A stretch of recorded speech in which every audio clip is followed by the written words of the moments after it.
You know, there's a kind of heaviness that doesn't sit in your shoulders or your back, but somewhere deep in your chest.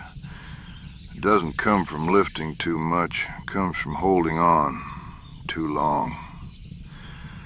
I used to think letting go meant failure, that it meant I was quitting, that I was turning my back on what mattered.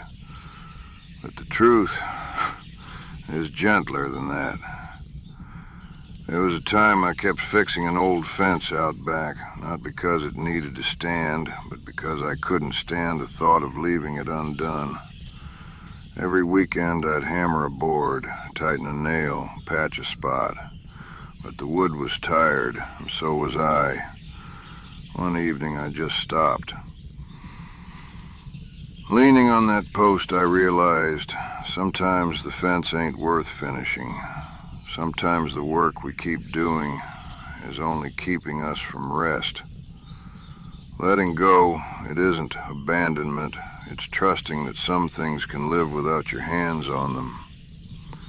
It's knowing that endings aren't proof you've failed, they're proof you've moved. And the love you poured into something doesn't vanish just because you set it down. We carry guilt, don't we? Guilt that we haven't done enough, that we should have been stronger, faster, wiser.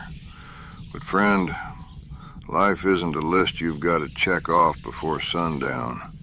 It's more like a field of seasons. Some things grow, some things wither, and all of it is part of the same good work. If you've been holding on to something that's made you weary, maybe it's time to loosen your grip. Not to walk away in anger or shame, but to make room for peace to come in. Love doesn't leave just because you let go. It lingers in the way you breathe easier, in the way your hands feel lighter, in the way your heart makes space for something new. So tonight, I hope you lay down the work that's been weighing on you.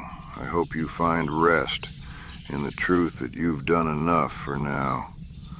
And may the quiet between now and morning remind you you're not losing anything by letting go. You're just making room for what's meant to stay.